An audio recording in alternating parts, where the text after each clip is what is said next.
자, 그럼 문제를 풀어볼까요? 윗글에 이제 공간, 이제 나오는 이제 공간을 보기와 같이 도식화했을 때 이를 바탕으로 윗글을 이해한 내용으로 적절하지 않은 것은, 자, 처음에 이제 기억 부분은 이제 조선이 나오는 부분이죠. 이 부분은 뭐예요? 바로 이제 앞부분에 우리가 이제 봤었던 조선을 이제 염탐하던 그런 호국 그 장졸들과 임경업이 서로 이제 싸우는 부분이 되겠죠. 자, 그 다음에 이제 이 니은 바로 이제 호국 부분은 뭡니까? 이제 걔네들을 이제 풀어줬었죠. 이제 풀어주고 나서 남한산성으로 풀어주고 나서 임경학과 대결에서 다시 이제 패배한 호국의 왕과 장수들이 한양을 다시 급습을 해야겠다. 임경은 몰래 한양으로 가야겠다. 뭐 이렇게 하는 부분이 있었죠. 이제 그 부분이 바로 이제 니은의 이제 호국 부분이 이제 되겠죠.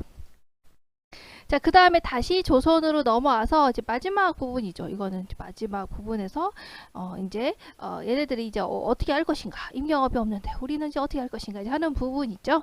자, 그래서 우리가 싸워야 됩니다. 싸우지 말아야 됩니다. 싸워야 됩니다. 싸우지 말아야 됩니다. 뭐 이렇게 하고 있는 부분. 그래서 이제 신하들이 호국에 항복해야 된다라는 의견과 호국에 또 싸워야 된다라는 의견을 서로 이제 대립하고 있는 그 부분. 이제 그 부분이 바로 이제 디귿 부분이 되겠죠. 자, 그럼 기억에서 임경업은 호국 장수들이 아군을 염탐한 사실을 알고 크게 분노한다. 그렇죠? 바로 이제 이 앞부분이 되겠죠. 달아난 호국 장수들이 어떤다고? 달아난 호국 장수들이 다시 돌아와서 염탐했다. 다시 돌아와서 염탐했죠. 그러니까 이것을 안 임경업은 크게 노하여 화났네요. 그래서 이걸 보면서 우리가 임경업이 어떻다고요? 임경업이 호국 장수들이 아군을 염탐한 사실을 알고 크게 분노했다라는 것을 우리가 이제 알 수가 있겠죠. 자, 그 다음에 기억에서 임경업과 달리 조정의 신하들은 호국이 다시 침범할 것이라는 염려를 하지 않는다. 바로 이 부분이죠. 이제 뒤쪽에 나와가지고 이제 그 임경업이 어쨌든 이제 다시 온 그 호국의 이제 군사들하고 막 싸워가지고 슝슝슝슝 이기는 부분이 있었죠. 막 혼자 막 맞서 싸워서 크게 이기는 부분. 그리고 나서 이제 이 자기가 가서 싸워서 이긴 일을 조정에 보고하니 임금이 이제 크게 기뻐한 부분이 있었죠. 그리고 나서 어때요? 임경업은 머지않아서 호국이 다시 침범하지 않을까 근심했는데, 그렇지. 하지만 조정의 신하들은 전혀 그런 염려를 하지 않았다. 그래서 이 부분을 봤을 때 어떻습니까? 바로 이제 임경업과 달리 조정의 신하들은 호국이 다시 침범할 것이라는 것에 염려를 하지 않았다라는 걸 찾아볼 수가 있죠. 자, 그럼 니은 이제 호국 부분에서 호국의 왕은 임경업과의 직접적인 대결을 피해서 한양을 급습하려는 계교를 꾸민다. 자, 이제 임경업에게 다시 당하고 나서 이제 호국의 왕이 이제 침범을 해야겠다. 그래서 임경업 모르게 가자 뭐 하는 부분이 있었죠. 그래서 이 부분을 보시면 이 일은 의주에서도 알지 못할 것이니, 임경업이 의주에 지금 있죠. 의주에 있는 임경업도 알지 못할 것이니 그 사이에 한양을 급습해서 항복받기가 손바닥 뒤집는 것보다 쉬울 것이다. 자, 이런 걸 봤을 때 호국 왕과 장수들은 임경업과의 직접적인 대결을 피하고 임경업 몰래 가자라고 하는 그런 계교를 꾸민다라는 것을 우리가 알 수가 있죠. 자, 디귿 볼까요? 이제 조선의 상황에서 신하들은 호국의 침략을 받게 된 것에 대해서 임경업에게 그 책임을 묻고자 한다. 이제 마지막 부분에서 어떻습니까? 바로 이제 서로 싸워야 된다. 싸우지 맙시다. 이렇게 서로 이제 의견이 대립되는 부분이 나오는데, 거기에서 이런 걸 알 수가 있습니까? 거기에서 임경업 탓이 이것은 임경업의 문제 책임이 있는 거예요 라는 대사는 어쨌든 나와 있지 않죠. 그래서 우리가 이제 이것을 봤을 때 어때요? 신하들이 호국의 침략을 받게 된 것에 대해서 임경업에게 그 책임을 묻고자 한다는 찾을 수가 없기 때문에 답은 4번이 되는 겁니다. 자, 그러면 디귿 볼까요? 디귿에서 임경업이 남한산성의 상황을 아는 것은 불가능하다라고 판단한 임금은 항복할 것을 결심한다. 자, 마지막 부분을 보시면 임금이 뭐라고 하고 있습니까? 경들은 답답한 소리를 하지 말라. 길이 막혀서 사람을 보낼 수 없으니 경업이 어찌 지금 이 사정을 알겠는가, 이렇게 하고 있죠. 경업이 모를 것이다. 남한산성의 사정을 아는 것이 불가능할 것이다. 그러니까 어때요? 아무리 생각해도 항복하는 수밖에 없다라고 있다라고 해서 이렇게 항복해야겠다라고 판단하는 임금의 그 마음을 우리가 여기서 읽어볼 수가 있죠. 그렇기 때문에 이것도 맞는 게 되겠죠. 자, 그러면 읽어볼까요? 자, 기억은 조선을 염탐하던 호국 장졸들과 임경업이 대결하는 부분, 싸우는 부분. 자, 니은의 호국은 바로 임경업과의 대결에서 패배한 호국의 왕과 장수들이 다시 한양을 급습할 개교를 꾸기는 부분. 그러니까 급습해야 된다니까 어때요? 바로 임경업 모르게 우리가 가자 이렇게 하는 거기죠. 자, 그 다음에 디귿 부분은 뭐예요? 다시 이제 한양 부분에서는 뭡니까? 남한산성으로 피신한 왕과 신하들이 항복을 결정하는 부분이죠. 그래서 특히 디귿에서는 신하들이 호국에 항복을 해야 된다라는 의견과 호국에 저항을 해야 된다라는 의견을 내면서 서로 이제 대립을 하고 있지만 거기에서 임경업에게 문제의 책임이 있는 거예요. 임경업 탓이에요. 라고 하는 의견은 어쨌든 지문에는 나와 있지 않기 때문에 우리가 답을 4번으로 하시면 됩니다. 자, 그 다음 두 번째 볼까요? A와 B에 나타난 인물의 말하기에 대한 설명으로 가장 적절한 것은 자, A 부분은 그거죠. 이제 다시 이제 호국 장수들이 쳐들어오니까 임경업이 엄청 화가 나서 꾸짖는 부분이잖아요. 그래서 내 몇 달 전에 항복을 받아서 너희 나라를 지켜줬는데 너희는 이 은덕을 잊지 않겠다고 그렇게 하지 않았냐? 근데 다시 오냐? 아이고, 다시 너네가 이제 불쌍하게 여겨서 그래도 불쌍하게 여겨서 용서해서 돌려보내니까 빨리 돌아가서 너희 땅을 지키고 다시 오지는 말아라. 만일 다시 오면 내가 한 놈도 남기지 않고 다 죽여버릴 것이다. 라고 이제 말하는 임경업의 말하는 그 부분이 이제 A 부분이 되겠죠. 자, B 부분은 뭡니까? 바로 B 부분은 이제 조선을 침략한 용골대가 남한산성으로 피신한 왕과 신하들 포위를 한 다음에 이제 조롱을 하는 부분이죠. 그래서 너희가 끝내 항복하지 않으면 우리는 여기서 겨울 지내고 여름 보리를 지어 먹고 있을 건데 너네는 먹을 것도 없는데 뭐 먹고 살려고 그러냐? 빨리 나와서 항복해라 라고 하는 부분이 이제 B 부분이죠. 그래서 패배를 인정하고 빨리 항복할 것을 요구하고 있는 부분이네요. 자, 그럼 이 말하기 방식을 우리가 이제 비교해서 보는 거예요. 자, A는 이제 B와 달리 상대방의 불리한 상황을 지적해서 회유하고 있다. 너 이런 점이 불리하지? 그러니까 너 이거 다시는 침범하지 마. 이렇게 말하고 있는 것은 아니죠. 이제 강력하게 그냥 경고하고 있는 부분이잖아. 다시는 오지 말아라. 다 죽여버릴 것이다. 이렇게 하고 있는 부분이기 때문에 바로 이제 그 부분은 맞지 않는 게 되겠죠. 오히려 B 같은 경우가 이제 그러지 않을까요? 상대방이 이제 불리한 상황을 지적하고 있죠. 너네는 뭐 먹고 살려고 그러는데 너네 빨리 행복해야 되는 거 아니야? 하는 부분에서 우리가 여기서는 이제 불리한 점을 지적을 하면서 이제 회유하고 있는 설득을 하고 있는 부분이라고 이제 볼 수가 있겠죠. B 같은 경우에는 A는 아니니까 아니죠. 자, B는 A와 다르게 자신의 속마음을 감춘 채 질문을 통해 사실을 확인하고 있다. 자, B에서 A와 다르게 속마음을 감춘 채 질문을 하고 있나요? 그러지 않죠. 속마음 다 드러내고 있죠. 어때요? 성안의 상황이 너 불리하잖아. 그래서 속마음을 감춘 채 사실을 확인하고 있다라는 건 아니죠. 이미 다 자신의 속마음 다 드러내고 있네. 그러니까 속마음을 감춘 것은 아닌 게 되겠죠. A는 자신의 능력을 과시하고 있고요. B는 상대방의 행동을 과대평가하고 있다. A는 뭐 그렇게 볼 수도 있죠. 내가 너 이렇게 다시 쳐들어오면 다 죽여버릴 거야. 이렇게 하는 거 봤을 때 자신의 능력을 과시하면서 너는 이제 가만두지 않을 것이다. 뭐 그렇게 볼 수도 있죠. 하지만 B 같은 경우를 보시면 어때요?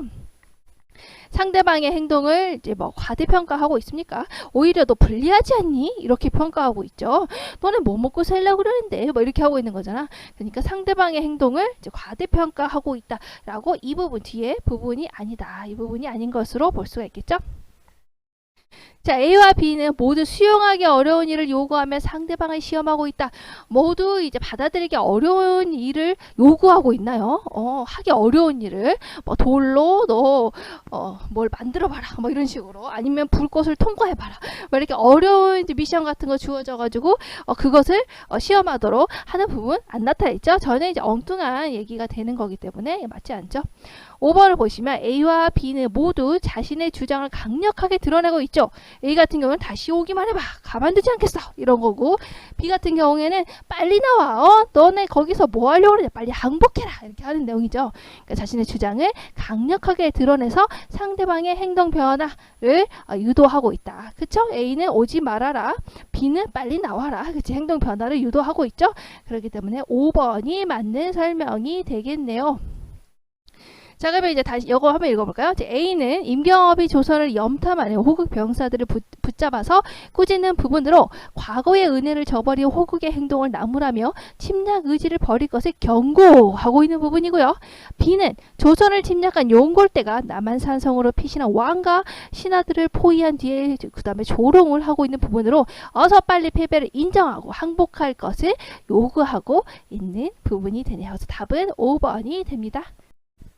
자, 그 다음 볼까요? 이제 가해 상황을 드러내기에 가장 적절한 것은, 자, 가해 상황은 여기죠. 안에는 훌륭한 장수가 없고 밖에는 강적이 있으니 외로운 사성을 어찌 보전하며 또한 양식이 다 떨어졌으니 이는 하늘이 나를 망하게 하려 하심이라 하는 거 있었죠. 그래서 지금 임경업 장수도 없고 밖에는 용골대라는 강적이 있으니까 우린 지금 남한산성에 갇혀 있는데 또 거기다 먹을 것도 떨어지고 있고 우리는 큰일 났다. 이런 상황이 지금 가해 상황이 것이죠. 그래서 어떻게 보면은 적진에게 쌓여서 외롭고 곤란한 형편이라는 걸 알 수가 있죠. 사자성어 문제는 뭐 별거 없어요. 여러분들이 나올 때마다 그때 나올 때마다 이 뜻이랑 그런 것들을 잘 정리해 놓고 공부하시면 사자성어는 결국 나왔던 게 또 나오고 나왔던 게 또 나오고 나왔던 게 또 나오기 때문에 그렇게 정리만 그때 하셔도 충분히 여러분들이 할 수 있을 것 같습니다. 그래서 답은요. 일단은 사방에 적진으로 둘러싸여서 괴롭고 곤란한 형편을 의미하는 바로 사면초가의 상황이 되겠죠. 그래서 답은 이제 1번이 되는 겁니다. 사면초가도 정말 많이 나오는 여러분 사자성어라고 볼 수가 있죠. 그래서 사면초가라고 해가지고 보시면 넉사자고 넉사자는 이제 사방에 면은 얼굴 면자죠. 그러니까 사면인 거잖아. 그러니까 동서남북 이 사방에 어때요? 초나라 초자죠. 노랫소리가 들린다라고 하는 내용이에요. 그래서 이게 무엇이냐면 여러분 초안지 아시죠? 초안지에서 온 거예요. 장기판 바둑 보시면 초나라하고 한나라가 싸우는 것을 나타내고 있죠. 이제 거기에서 이제 유래된 사자성어라고 보시면 됩니다. 그래서 초나라에서 이제 항우라는 사람과 이제 한나라 유방 이제 서로 여기 왕이었죠. 서로 이제 천하를 다툴 때 이야기예요. 그래서 초나라하고 이제 한나라가 싸우는 게 장기판이잖아요. 그래서 서로 이제 싸우고 있었는데, 자, 항우가 굉장히 힘이 좋고 기세가 좋지만 싸움에 져서 쫓기는 신세가 되고 말았어요. 한나라 유방한테. 그래서 항우를 잡아라. 이렇게 막 가고 했는데 항우가 워낙 용맹하고 잘 싸우는 장수인지라 잡기가 쉽지가 않았어요. 그래서 한나라에서 이제 어떻게 할 것인가 하고 이제 계략을 짜내다가 이렇게 한 것이죠. 항우는 힘을 잃었지만 절대 볼 인물이 아닙니다. 공격만 하지 말고 작전을 바꿉시다. 그래서 작전은 뭘 세웠냐? 자, 지금 초나라, 그러니까 지금 초나라 어디 항우의 나라죠? 초나라의 군사들은 오랜 싸움에 지쳐있고 가족과 고향을 그리워하고 있습니다. 이때 초나라의 노랫소리를 밤마다 들려주게 되면 초나라의 군사들이 듣고 고향 생각에 젖어서 사기가 크게 떨어지겠지요. 라고 하는 이제 계략을 이제 한나라에서 세우게 돼요. 그래서 밤마다 초나라의 노랫소리가 어때요? 사방 동서남북에서 울려 퍼지게 된 거죠. 이게 바로 어때요? 바로 이게 사면초가인 겁니다. 그래서 사면에서 초나라의 노랫소리가 들리는 거예요. 그렇더니 진짜로 이제 어떤 일이 벌어졌냐, 이제 항우가 놀랐죠. 이게 뭐냐 갑자기 했더니 한나라가 꾀를 써서 항복한 우리 초나라 군사들에게 노래를 부르게 했다. 자, 이 노래를 듣고 나서 한나라에 항복한 초나라의 군사들이 이렇게 많단 말인가. 그러면 이 소리에 또 우리 군사들 마음이 흔들리겠지 이렇게 생각을 했는데 진짜로 초나라 군사들이 모두 고향 생각을 하면서 사방에서 초나라 노래소리가 들리니까요. 고향 생각을 하면서 눈물을 흘리게 됐죠. 그래서 초나라 군사들은 싸울 의욕을 잃어버리고 하나 둘씩 도망을 치게 됐어요. 그러면서 결국에 초나라의 항우는 이 싸움에서 패하고 말았죠. 그래서 이렇게 사면초가라고 하는 것은 사방에서 초나라의 노랫소리가 가득하다라는 뜻으로 사방에 바로 적이 있는 상황을 우리가 이제 사방에 다 적이 있는 그런 상황, 어디로든가 빠져나갈 수 없는 동서남북 어디로도 빠져나갈 수 없는 그런 상황을 우리가 사면초가라고 한답니다. 그러니까 지금 이 상황이 사면초가 맞죠? 호국 군대에게 포위가 됐고 양식도 다 떨어졌고 그리고 우리의 어떤 임경업 장군도 없고 그래서 굉장히 적진에게 쌓여서 외롭고 곤란한 형편인 어때요? 사면초가가 여기에 걸맞는 사자성어가 되는 겁니다. 자, 그럼 다른 사자성어도 함께 볼까요? 자, 수구초심은 무엇이냐? 자, 고향을 그리워하는 마음이라고 합니다. 자, 수구초심도 역시 자주 나오는 여러분들 사자성어인데요. 보시면 뭐라고 되어 있냐? 수구초심 바로 이제 역시 머리 숫자고요. 언덕 구자고 처음 초의 마음 심자예요. 그러니까 머리를 어때요? 처음 언덕으로 돌리는 그런 마음이죠. 이게 무엇이냐면 바로 여우와 관련된 얘기예요. 그래서 여우도 죽을 때 자기가 살던 예전에 살던 굴을 향해서 머리를 돌린대요. 자, 그래서 죽음을 앞두고 결국에 포인트는 뭐냐면 고향을 그리워하는 마음을 나타낼 때 우리가 수구초심이라는 사자성어를 쓴답니다. 자, 그 다음 5월 덩주, 이것도 자주 나와요. 5월 덩주는 보시면 오나라하고 월나라가 서로 같을 동, 그리고 이게는 배주자죠. 그러니까 오나라하고 월나라가 월나라의 사람이, 그러니까 오나라 사람과 월나라의 사람이 같은 배를 탔다라는 거예요. 그래서 3번은 이제 해석을 보시면 서로 적의를 품은 사람들끼리 한자리에 있게 된 경우나 서로 협력해야 하는 그런 상황을 얘기하는 겁니다. 자, 여러분들 5월 덩주도 역시 보시면 오나라하고 월나라가 그렇게 이제 사이가 좋지 않았대요. 그런데 한 배를 타고 말았죠.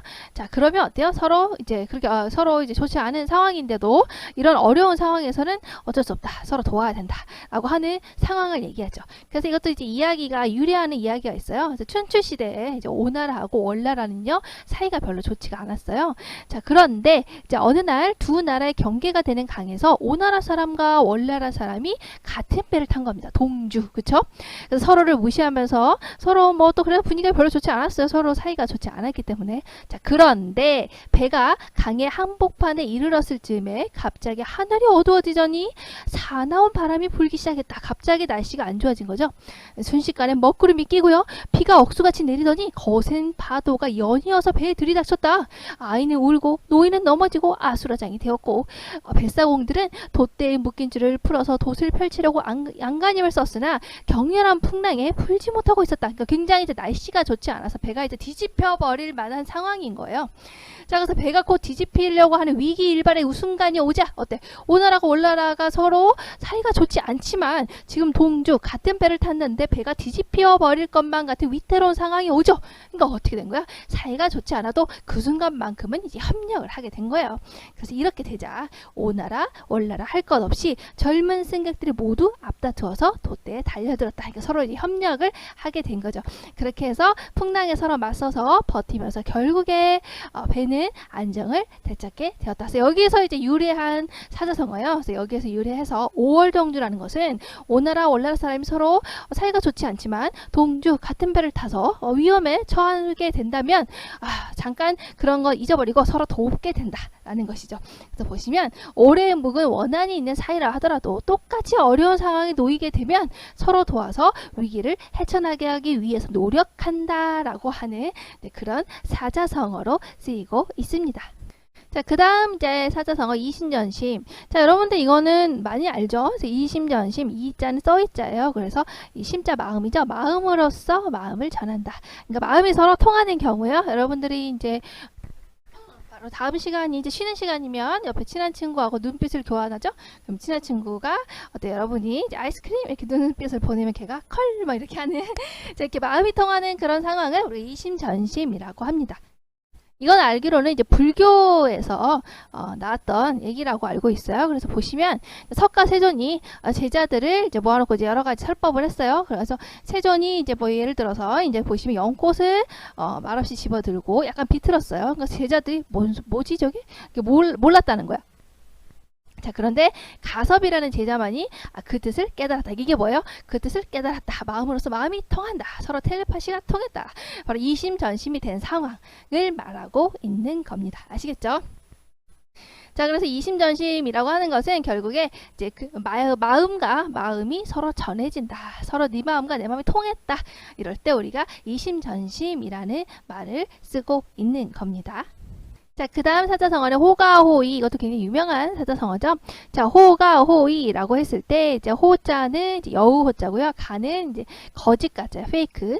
그리고 호는 호랑이고요. 위는 위험이에요. 그러니까 여우가요, 호랑이의 위험을 빌려서 거짓으로 이제 위세를 부리는 상황을 얘기하는 겁니다. 그래서 남의 권세를 빌려서 위세를 부리는 거죠. 그러니까 사실은 우리는 호랑이가 무서워요. 여기 여우가 무서워요. 사실은 호랑이가 무서운 거죠.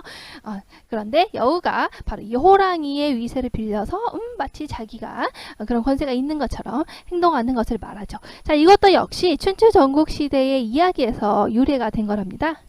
보시면 호가호이 역시 여우호자, 거짓가짜, 범호자, 위험이. 그래서 여우가 호랑이의 위험을 가장한 남의 권세를, 다른 사람의 힘, 바로 호랑이인 거죠. 권세를 빌어서 의수되는 거 누가? 여우가. 이제 그런 거를 비꼬는 말이죠. 역시 이것도 이제 여러분들 그 춘추 전국 시대 얘긴데요. 보시면 자, 초나라의 선왕이 이제 위나라에서 사신으로 왔다가 자기 신하가 된 강을을 보고 물었다. 듣자니 당신네 위나라를 비롯한 북쪽 여러 나라들이 우리나라의 재상 소유를 두려워한다라고 생각합니다. 그게 사실이요? 라고 이제 초나라의 선왕이 물어봤죠. 자, 그러니까 천만의 말씀입니다. 그 여러 나라들이 어찌 일개 재상에 불과한 사람을 두려워하겠습니까? 하면서 이제 이야기를 꺼내주게 된 것이죠. 자, 이게 이제 호가호이의 상황인 거예요. 보시면 어느 날 여우가 호랑이한테 걸려서 잡아먹힐 판이 되자 이제 꾀를 썼답니다. 여우는 호랑이를 보고 나는 하나님이 임명하신 모든 짐승의 왕이다. 그러니까 네가 나를 잡아먹으면 천벌을 받을 게다. 라고 말을 했다는 거야. 그러니까 호랑이가 웃으면서 거짓말하지 마. 이렇게 여우는 그래서 정 못 믿겠으면 당장 날 따라와봐. 나를 보고 달아나지 않는 놈은 하나도 없을 것이다. 라고 말했다는 겁니다. 그러니까 어리숙한 호랑이는 그게 사실인가? 하고 여우 뒤를 어슬렁어슬렁 따라가 보는데, 자, 그러니까 앞에는 이제 누가 간 거예요? 여우가 간 거죠? 뒤에 이제 호랑이가 따라간 거예요. 자, 그러면서 이렇게 가는데, 이게 웬일입니까? 만나는 짐승마다 혼비백산해서 달아나는 겁니다. 근데 사실은 누굴 무서워한 거예요? 앞에 있는 여우보다 뒤에 따라가는 이 호랑이가 무서워서 동물들이 다 도망을 간 것이죠. 그쵸?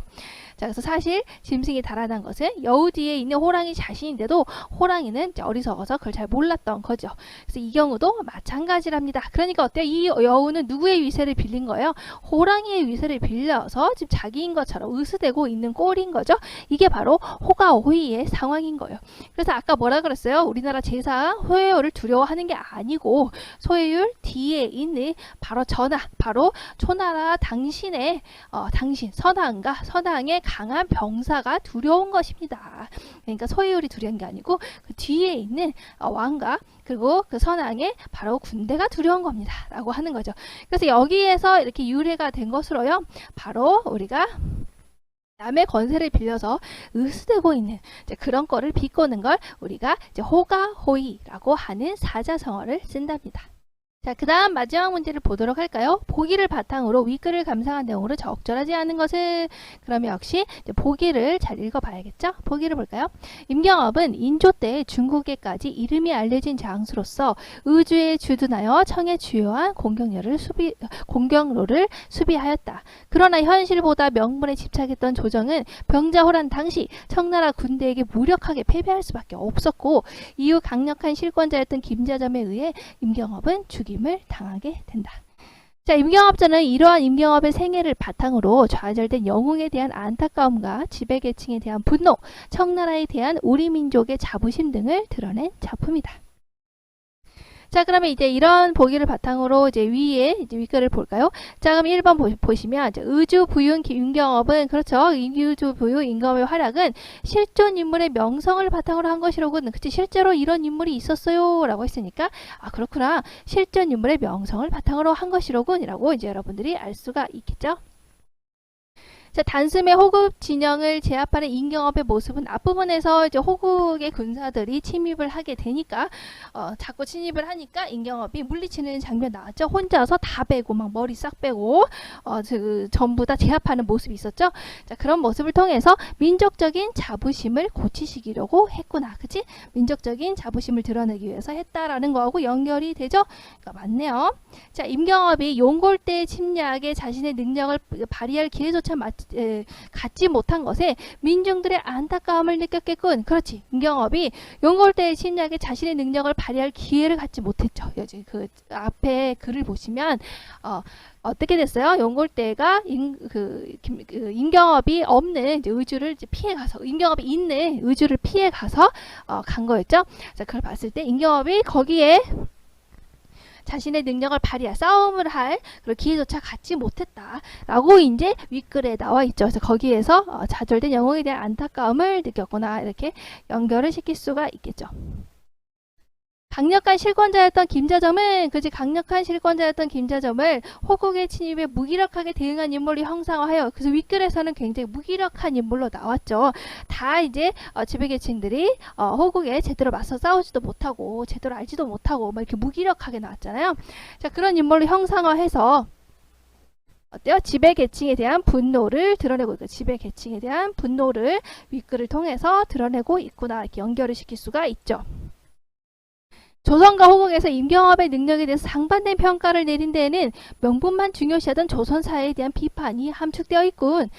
자, 명분만 중시하던 조선사회에 대한 비판이 있지만 보시면 조선과 호국에서 임경업의 능력에 대해서 상반된 평가를 내리고 있나요? 한쪽에서는 대단한 장수야, 한쪽에서는 에이 별거 없는 장수네, 이렇게 다른 평가를 내리고 있나요? 자, 그렇지 않죠.